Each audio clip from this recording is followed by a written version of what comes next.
Hey guys, welcome back. My name's Ash and today I want to talk to you about my best and worst reads of 2024. As of recording this video, we're about midway through December, so I don't officially have my Goodreads wrap up for the year, but as of today's date, I have officially read 53 books for the year and I have shortlisted my favourite reads that I can't stop thinking about, and also a couple of books that I didn't love. So obviously I just want to preface that all of these are my opinions and everybody's reading experience is totally different, and if some of my favourites are on your list too, yay, and if some of your favourites are on my not so great list, then I'm really sorry. I'm so sorry, but I love that for you. I love that you enjoy them. I want to start off with the high, so I'm going to talk about my favourites first, and I think I've got about 10 or 11 to get through.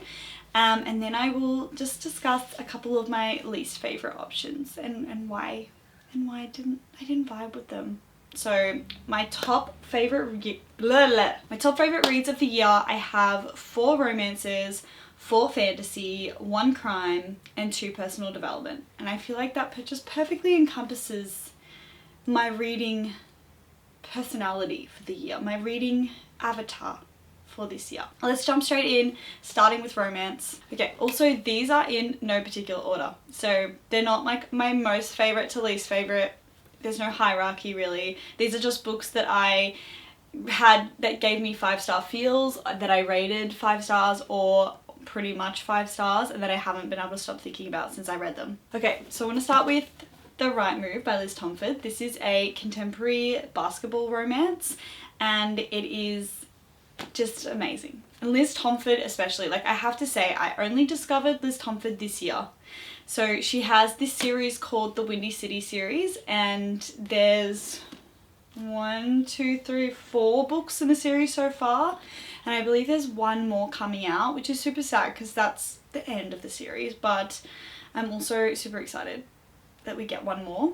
So this is number 2 in the series. I actually skipped the first one because I heard a lot of people say a lot of negative things about them. What was being said about them, I didn't think I'd like that, but I might go back and read that, I don't know.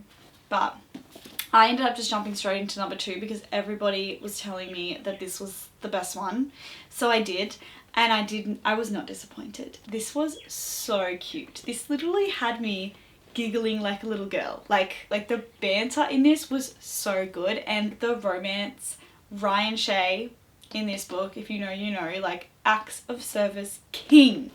I want to read this again, like just talking about it now, it makes me want to read it again. But anyway, this is a grumpy sunshine, forced proximity, best friend's brother vibe read. I think I rated this like a 4.5 when I first read it, but honestly, like the more I think about it, I feel like it's a 4.75 to a 5-star read. Like it was that good. Like I just had such a good time. And I will say that Liz Tomford does found family so well. Like it's actually so sad that this like whole series with these characters is coming to an end, because I've just grown to absolutely adore all of them. So yeah, The Right Move, highly recommend. In the same breath, I also read number 4. So this one came out not that long ago. I couldn't tell you. Literally like a couple of months ago. This is a baseball romance between Kennedy and Isaiah. And once again, like I just kind of thought, like I loved Liz Tomford's writing and I loved her banter and her humor in all of her books. So I wanted to jump back in, obviously continue the series, but I wasn't expecting to be swept away by this. Like I really wasn't. I was kind of thinking like, okay, it'll be the same thing again, just a different sport. Like not even a different sport because there's 2 baseball sports, but this one didn't even really follow the sport that much. This one was way deeper than that. It started to really focus on the characters and their personal stories and their personal challenges way more than the sport itself, and I felt like that was really unexpected and really good. Like it was the perfect balance of humor and depth and emotional connection as well as physical connection, and I just think, like, I don't know, Liz Tomford, she's magical. I think I rated this one a 4.5 as well, and it was definitely one of the top romances of the year. So thank you, Liz. Thank you for your services. The next romance we have is Funny Story by Emily Henry. do I have to explain myself? I mean, I have never read an Emily Henry book, and I was like, okay, let me give Emily Henry a go, because I hear this name all the time, but it just feels to me like you either love her or you hate her.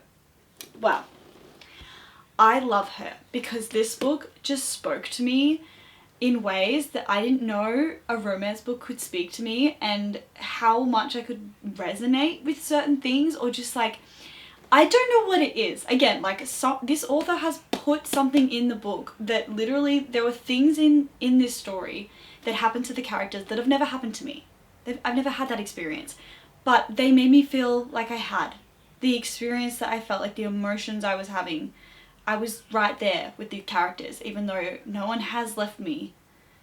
Like, no one has broken off an engagement with me. No one has done any of the things that happened in this book to me. But like, but I felt it. I felt it like it had. So that is credit to the author, because not a lot of books can do that.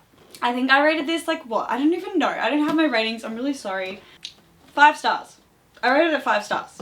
So there you go. 5-star book. Okay, the last romance I have on this list is Divine Rivals by Rebecca Ross. This was beautiful. This was actually just so refreshing. Like, I almost didn't know which category to put this in. For some reason I was like, is this fantasy? Because there is like a magical element to it. Like, it talks a lot about the gods in like a way that you could think is fantasy, but like at the same time it's kind of giving historical fiction romance as well, because there's a war happening and there's typewriters and like all these things that probably like are based in truth, but then there's also this element of like the gods being the ones to like initiate the wars and like rally people to their cause. It's different. So I wasn't sure which category, but I'm settling on romance because I feel like this is where it belongs. Again, this book was one that just had me feeling all the emotions, and like I feel like I felt the emotions more than the main characters did. Like, I was like, how can you just possibly go on after that happened to you? How is this happening? And I feel like that is when I know a book has really touched me. Is like, if I am feeling the emotions, if I'm crying, if I'm laughing out loud, if I'm like, you know, it's just, that's how I know I'm really enjoying this book and it's really taking me on a journey. And this book definitely did that for me. I actually read it while I was sick, and it was just such a nice little slice of escapism.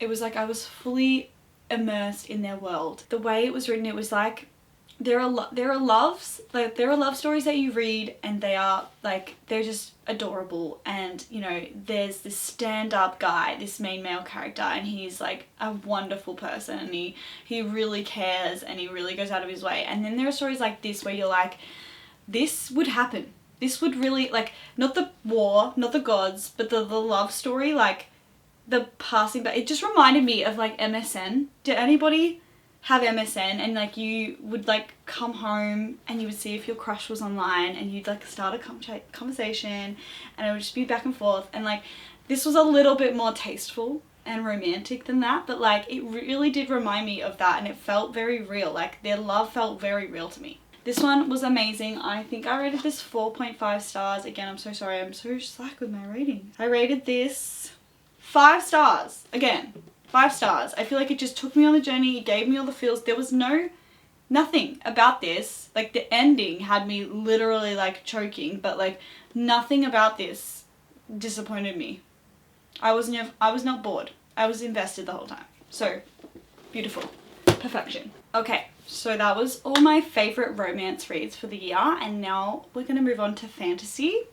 So I want to start with a series that got me out of a slump this year, and that is the Crown of Nyaxia series, like the duology for these 2 characters in particular, I'm pretty sure. So this series follows Aurea, and I think his name is Ran or Rain.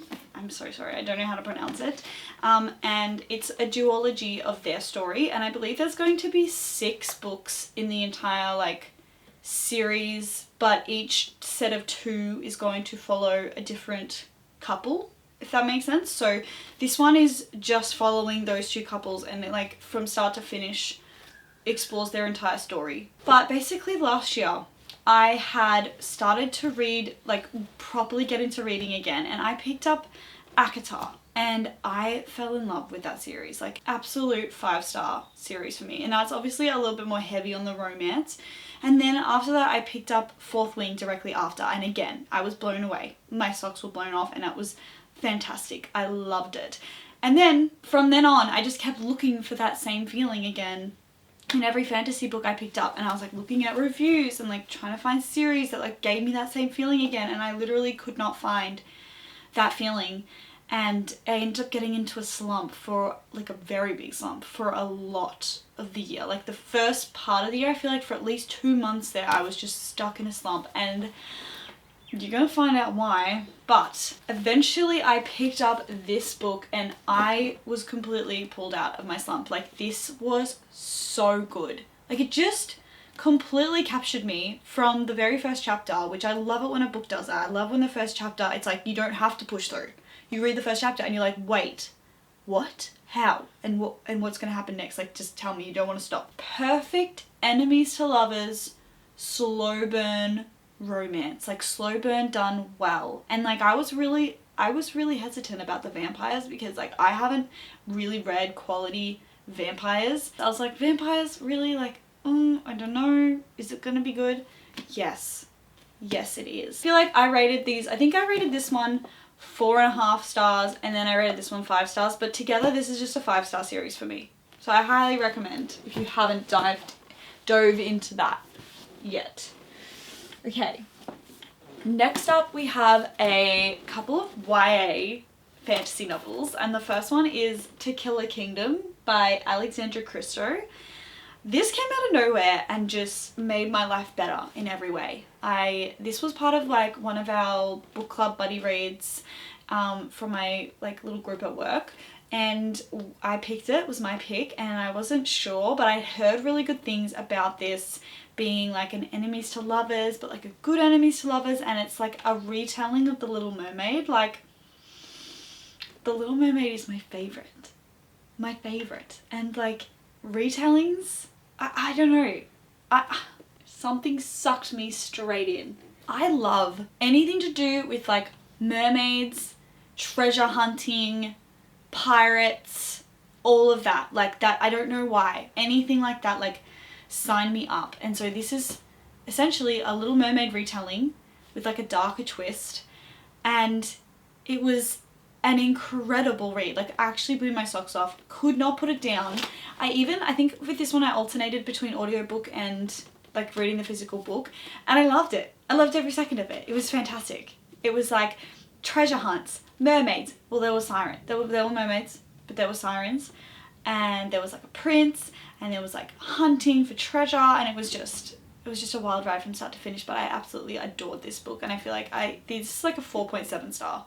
4.75 star for me, because like I feel like, I mean, it was YA and there was elements to that where you knew it was YA, but like I'm so sad it's a standalone, but also this will never be tainted with like anything else happening that could potentially ruin it. So like that's also amazing. Yes, this is a yes for me. Okay, so the last book for fantasy is Once Upon a Broken Heart by Stephanie Garber, and like I'm talking about the first book, but really I'm talking about the whole series. Like the whole series I read in 1 week, and it actually just took me in a chokehold and did not release me until I was done.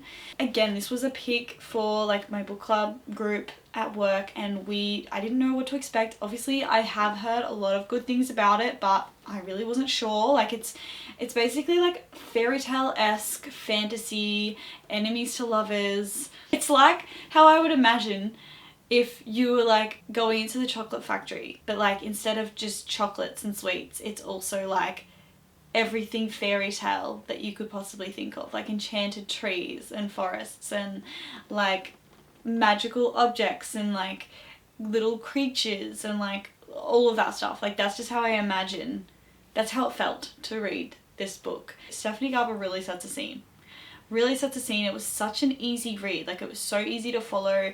Like, some fantasy books, you know, there's a lot of world building and there's a lot of like understanding the laws and the world and like how the magic system works and things like that, but it was just not hard to follow in this series at all. It was so easy. So I loved it. I feel like, I don't know if it's a 5-star series. I feel like it's a 4.5 star because I feel like a lot of people have read and know the ending, I feel like was a little bit rushed, and I feel like it could have been tied together a little bit nicer. But outside of that, like the first book and especially the second book were so like eat it up. Like they ate like so good. This series just swept me off my feet and like made me forget about all of my real life responsibilities for an entire week. I didn't want to do anything but read. So yeah, I feel like it's probably a 4.5 star series, which is still amazing, still incredible. And Stephanie Garber's writing is really good, really, really good, especially if you're wanting to dip your toe into fantasy and don't want to be too intimidated. Okay, so those were all my favorite fantasy reads of 2024. So we only have 3 books left, I believe. So this next book is my favorite crime book of this year. And before this year, I did not read crime. I'm not a crime reader. And I don't know, I was scared. I kind of felt like it was just going to be really scary and like have me constantly on edge.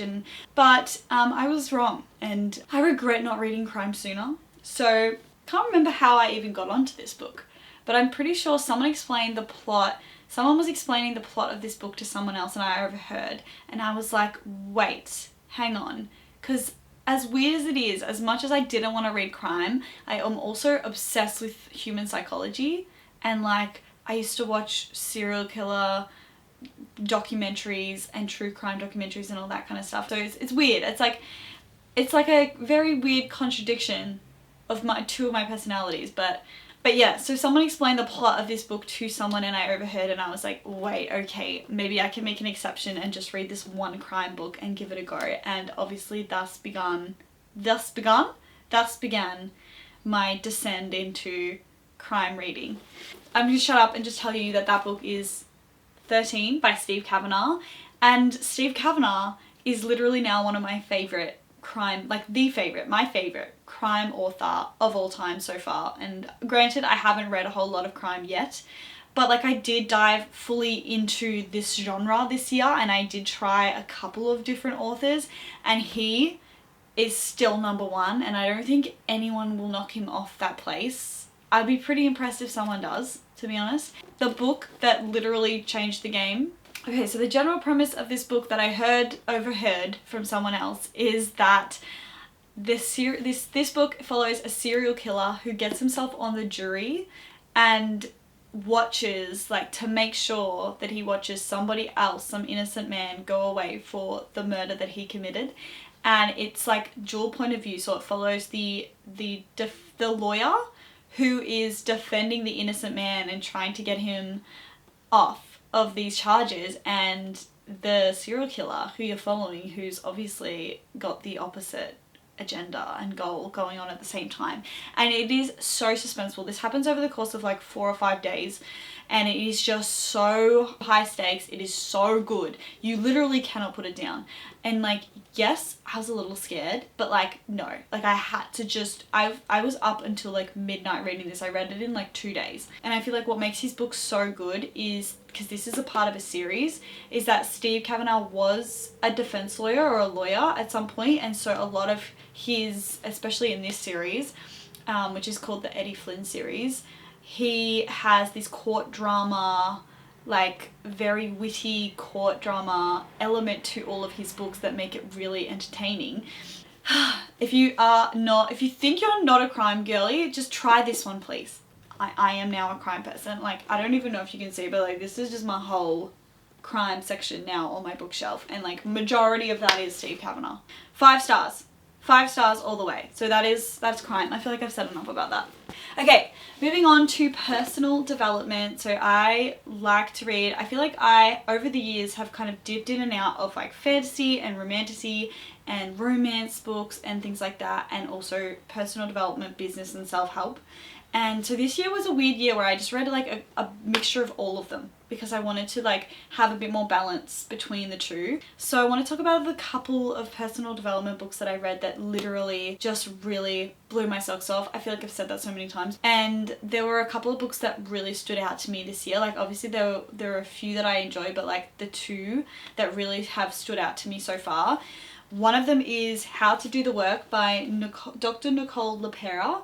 And she's known as the holistic psychologist. This book was one of those books where not all the concepts in the book were new. Like some of the concepts, like a fair few of the concepts I'd heard of before, I've explored before, like as a life coach, as a mindset coach, and all that stuff. I'd heard of them, I'd come across it, but it was just told in a way, like they say, like sometimes you need to hear the message at the right time and from the right person and from the right place or the source. And this was just one of those books at the time. Like it was just the perfect timing to hear this message in a new way that it really resonated with me. And for that reason, like it was so enjoyable, and I got so much out of it. And like that to me is like just is the definition of a fantastic personal development book. Like if the book that you're reading gets you to show up for yourself better, show up in your life better, and then increases or enhances the quality of your relationships, like that's a fantastic book to me, and this was that book. So 5 stars, really wonderful. And I have gone on to start reading her next book as well, which is I think How to Be the Love You Seek. So okay, so the other personal development book that really stood out to me this year, I don't actually have the physical copy, but I will put it up here, I'll put it somewhere, is called The Mountain Is You by Brianna Wiest. I really don't know, I'm going to butcher that, but this book was all about self-sabotage and learning what is self-sabotage, why does it happen, and like how can we overcome it basically. And that for me was something that I was really observing in myself throughout this year. And so that was something I was really interested in, and it was just something that the way she explains the concepts, the way she explains it, it's just like, it's like in English. I don't know how else to explain it. It really felt like the concept of self-sabotage, you've heard it before, you probably heard like other people talking about it, and again, it was like the right time, the right message, and the right way that it was conveyed, that it actually sunk in for me and helped me realize like where I was going wrong and where I was not realizing where it was coming from. I was kind of just chasing my tail over here. A book that can open my mind, make me think differently, make me see life differently, like encouraging me to have conversations with people and with myself about ways of improving and enhancing the quality of my life and my relationships with others, is what I would consider like a fantastic book. And so it was 5 stars, highly recommend. Okay, I'm so nervous, but now I'm going to talk about a couple of the books that I didn't love this year, and I'm just going to fire through them really quickly. There are not as many, so that is positive. I'm going to try and keep this short and sweet. First up on the list of books that I didn't love in 2024 is Crescent City 3, so Crescent City House of Flame and Shadow. I was very disappointed by this book, like many people were. It just didn't give me what I wanted it to give me, and obviously if you know, if you've read this series, you know that the second book leaves off in a cliffhanger, and it wasn't what I wanted it to be. And also the characters in this series, like I feel like I had just convinced myself to like them. I was not connecting with the main characters, and so like from day one I was kind of having to push myself to really like read through it and like just hope that it picked up or it got better, or that I started to like really connect with the characters, and it just didn't really happen. Book 2 was way better, but then we got to book 3 and it all kind of just fell apart, and I could not excuse the main female character anymore. She just drove me crazy. I don't know how any of you guys can get around her behavior and just be like, yeah, woo, Bryce, she's so good. Like, no, just I can't. I actually can't. I can't. So it's a no from me. Okay, now to make people hate me even more, the next book that I didn't love during 2024 was Powerless by Lauren Roberts. I feel like I'm going to get so much hate for this. I did not enjoy this book. If I wanted to read The Hunger Games, I would have read The Hunger Games instead. No, like I'm genuinely trying to explain. I don't know. Sometimes like with books like this and experiences like this, I do wonder if it's because of the time of the year that I picked it up, the way I was feeling emotionally, and like what else was going on. Did it impact how this book read for me? But there is no part of me that wants to read this ever again. I have no desire to read this, and I really fully expected to like this so much because all of my favorite booktubers I'd watched and I'd seen them review it and I'd seen them give it 5 stars, and I was like, I'm gonna love this because we have so much in common and I'm gonna love this. I did not. This was my book club pick for like, I think it was the first pick as well, and it was my pick, and so I want to also apologize to my book club for that, but it wasn't for me. And like originally I feel like I finished it and we discussed it as a group, and I think I gave it 3 stars, but the more that I sit here and I think about the book, it has kind of dropped down. The romance didn't convince me. The storyline felt like it had so many holes in it. The plot itself felt like there was just so much convenience happening. Like one thing, for example, that really I couldn't get around. So Peyton is the main female character and she is an ordinary. So there's like ordinaries and then there's, what are they called? The elites. The elites, and then there's the ordinaries. And if you're elite, you have magical powers of some kind. You get like one gift. And if you're ordinary, the ordinaries have mostly been banished and they're no longer allowed. So they have like specific people ordered to kill or outcast the ordinaries. They're not allowed to socialize. So all the ordinaries who still made it, like are alive and somehow survived, they have to go and like hide themselves and like keep themselves hidden. And Peyton, our main female character, she is an ordinary, but she goes around and she has like trained herself to be really good at reading people, and so she passes as like her cover is being a psychic. And the main male character, his literal gift is that he can siphon other people's gifts. He can literally send someone else's gift and then pull it into himself and use it. And he meets her in the first interaction and she's like, no, I'm a psychic. And he's like, oh, okay, I'll just take your word for it. And you're like, but you're literally like the main person who's supposed to know that she's lying, and you didn't know. And mainly because you just like liked her. She was a bit sassy. She was a little bit like witty. She talked back. So you were like, I like her. I'm going to believe her. And I was just like, no, that's not enemies to lovers. That's not slow burn. That's nothing. Yeah, I'm just being brutal at this point, but this was not my cup of tea. I'm so sorry. I'm so sorry if this is your favorite. I am. Okay, so I don't have any other books on me, but this is also going to be so controversial, I feel. So the book that literally had me in the biggest slump this year was a new release from this year that was said to be the next Fourth Wing. And that was When the Moon Hatched by Sarah Parker, I think her name is. So I don't have the physical book because I passed it along because I didn't even want it in the house because it angered me. It angered me so much. I actually believe that I may have notes. Wait, do I have notes? Oh my god, I do. I feel like there was so much put into explaining how the world was built and what it looked like and how like it works. But there was no plot. Where was the plot? What was the plot? Why was the plot? I've written here that the writing was good, the elemental system I enjoyed, the dragon moons were also very fascinating, but the plot was lacking.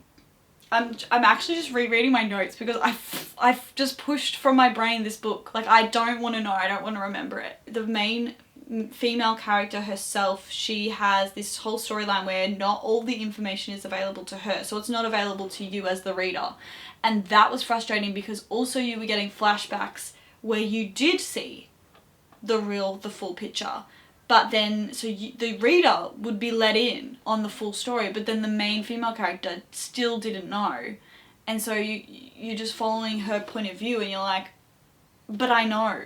And you don't know, and that's really frustrating. Can you just know? Because like, why do I know if you don't know?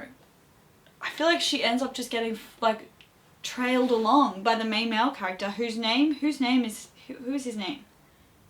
Khan, that's his name. I actually liked him. I actually liked Khan, if that's how you say his name. Rave. I'm gonna say it's Rave. I don't think it's Rave.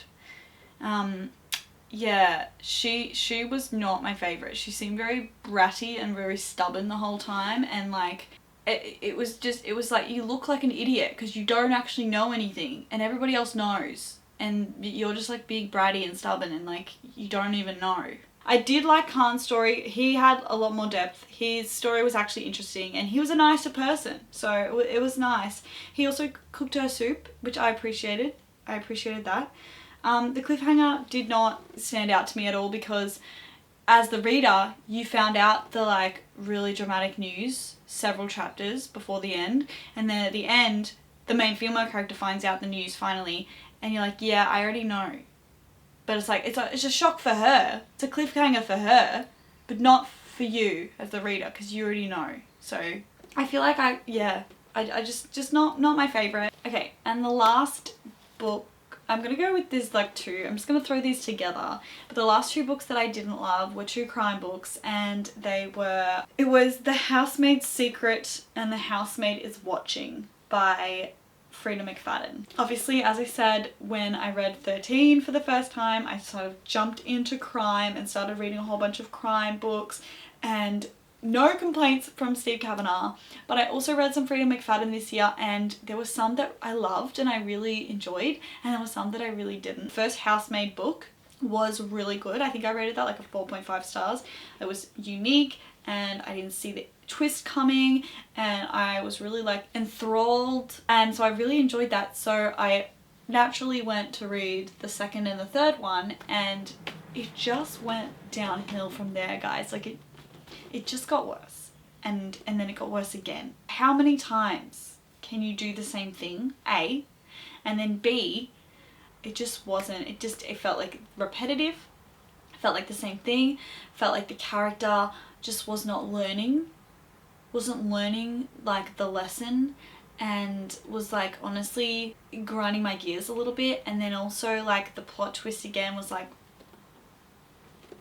not as surprising because the first one, you know, you saw where that was going. So yeah, they were not my favourites, but I did read a few other Frida McFaddens this year and I did enjoy them, so that was good. It was good. I'm dipping my toes, I'm getting involved, but yeah. Okay guys, that is it. I think that covers everything. Those are my best and my worst reads of 2024 this year so far. I hope you guys enjoyed this video. Hopefully you found some recommendations, or maybe we have beef now because I don't like your favourite book. I'm so sorry if that's the case. But either way, I hope you enjoyed watching this video and I will see you in the next one. Bye!